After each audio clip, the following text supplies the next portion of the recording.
भारत से लेकर नेपाल तक उस लड़की की मौत पर हंगामा हुआ। हंगामा इसलिए बोल रहा हूं, नेपाल में भी मीडिया में खूब अनाप शनाप लिखा गया और तमाम तरीके के गुस्से का इजहार किया गया। आखिरकार नेपाल की वो लड़की भारत के भुवनेश्वर में क्यों मरी, और उसके बाद तमाम तरीके के सवाल एक दूसरे की ओर दागे गए। इन सारे सवालों का जवाब खोजती हुई आज की ये वीडियो आपको देखनी चाहिए। हंसमुख सी दिखने वाली जो लड़की थी वो अचानक मौत के काल में कैसे समा गई, इन सारे सवालों का जवाब क्राइम की इस कहानी में आप मेरे साथ देखेंगे। नमस्कार, मेरा नाम देव है। जब मैं इस वीडियो को शूट कर रहा हूं तो मीडिया रिपोर्ट के अनुसार मैं आपको एक खबर सुनाने की कोशिश करता हूं। ये तारीख 16 फरवरी थी। 16 फरवरी को नेपाल की रहने वाली लड़की यानी प्रकृति ने अपनी मां से बात की थी और वो उड़ीसा के भुवनेश्वर स्थित KIIT जो एक यूनिवर्सिटी है जानी मानी, वहां पर पढ़ती थी। दरअसल वहां पर केवल अकेली वही नहीं, नेपाल और विदेश के तमाम छात्र पढ़ते थे। जो जानकारी है उसके अनुसार जो दावे किए जा रहे हैं कि 16 अक्टूबर को ही प्रकृति ने मौत को गले लगा लिया। लेकिन इन सब के पीछे कुछ कहानियां हैं, कुछ किस्से हैं, कुछ खबरें हैं जो सोशल मीडिया पर लगातार आ रही हैं। आखिरकार सुंदर सी दिखने वाली नेपाल की इस लड़की ने भारत की KIIT यूनिवर्सिटी में उसके हॉस्टल में फांसी लगाई, आत्महत्या की, क्या कुछ किया, इन सारे सवालों का जवाब हम इस वीडियो में खोजेंगे। दरअसल उस दिन स्कूल में सांस्कृतिक कार्यक्रम था। उसने अपनी मां को फोन किया था और अपनी मां से थोड़ी देर में बात करने की बात की थी और फिर उसके बाद प्रकृति वहां से गायब हो जाती है। उसके दोस्त उसको खोजते हुए आते हैं और फिर जो देखते हैं उस पर किसी को भरोसा नहीं हुआ। जी हां, प्रकृति अपने कमरे में मृत पाई गई, यानी मौत को उसने गले लगा लिया। इससे पहले एक कहानी और भी आपको बतानी जरूरी है। एक ऑडियो वायरल होता है जिसमें एक अपने आप को प्रकृति बताती है तो दूसरा जो है वो अपने आप को आदिक बताता है।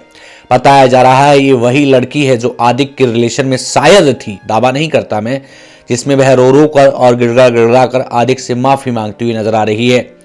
आदिक और तमाम और 5 लोगों को पुलिस ने गिरफ्तार किया है।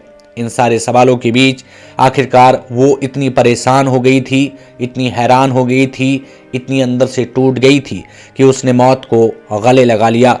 परिवार वालों को भरोसा नहीं हो रहा था। हंसमुख सी दिखने वाली प्रकृति ने मौत को गले लगाया। दावा किया जा रहा है, मैं स्पष्ट नहीं कहता, कि जो आदिक था वो उसका एक्स बॉयफ्रेंड था और उस पर एक बार फिर से किसी चीज का दबाव बना रहा था, यानी उसे मेंटल टॉर्चर कर रहा था। लेकिन मैं इसकी प्रामाणिकता नहीं करता, न दावा करता हूं। आदिक ने जब उससे मेंटल टॉर्चर किया तो वो रोने लगती है और वो आत्महत्या जैसा बड़ा कदम उठा लेती है। लेकिन इसमें कितना सच है मैं कुछ नहीं कहूंगा। इसके बाद भी कुछ और चीजें वायरल होती हैं। कहा जाता है प्रकृति ने आदिक के खिलाफ एक जो वहां का हॉस्टल था वहां पहले भी एक शिकायत की थी और शिकायत में उसको समझा बुझाकर भेज दिया गया। साथ ही उस पूरी घटना के बाद आए जो छात्र थे उन्होंने तमाम विरोध प्रदर्शन किए। विरोध प्रदर्शन के बाद यूनिवर्सिटी कैंपस से भी कुछ वीडियोस वायरल हुई जिनमें मैम्स उन पर भड़कती हुई नजर आ रही हैं। साथ ही तमाम तरीके की बातें की जा रही हैं। उन बातों में मैं आपको नहीं लेकर जाना चाहता। आदिक श्रीवास्तव से आखिरकार प्रकृति की ऐसी कौन सी मनमुटाव की बात थी जिसकी वजह से उसने मौत को गले लगा लिया? कहीं कोई और वजह तो नहीं है? पुलिस ने इन्वेस्टिगेशन शुरू कर दिया है। आदिक श्रीवास्तव को भी गिरफ्तार कर लिया गया। प्रकृति की मौत के बाद पूरी यूनिवर्सिटी के कैंपस में हंगामा मच गया। हंगामा इसलिए सोशल मीडिया पर तमाम तरीके के वीडियोस वायरल हुए। दरअसल एक मैडम का भी वीडियो वायरल होता है जिसमें वो कहती हैं जितनी तुम्हारे देश का बजट है उतना पैसा हम तुम पर खर्च कर देते हैं। दरअसल आपको बता दें KIIT एक बड़ी यूनिवर्सिटी है जो उड़ीसा के भुवनेश्वर में स्थित है जहां तमाम विदेशी छात्र पढ़ते हैं। बताया जाता है आदिक और जो सूत्र की हवाले से खबर है, जो दावे किए जा रहे हैं कि आदिक और प्रकृति का संबंध रिश्ता था, रिलेशन था, वो टूट गया था। उसके बाद दोनों के बीच तनातनी चल रही थी। किसी बात को लेकर के इनमें फोन पर बात हुई थी जिसका कभी कोई पुराना ऑडियो वायरल हो रहा है। ये उन्हीं का ऑडियो है, मैं भी इस बात का दावा नहीं करता। लेकिन जो वीडियोस यूनिवर्सिटी से वायरल हुए हैं जिनमें मैडम भड़कती हुई नजर आ रही हैं और उन लड़कों को, उन छात्रों को हड़काती हुई नजर आ रही हैं, उसके बाद चीज़ें जरा साफ हो जाती हैं। क्या प्रकृति की मौत को रोका जा सकता था?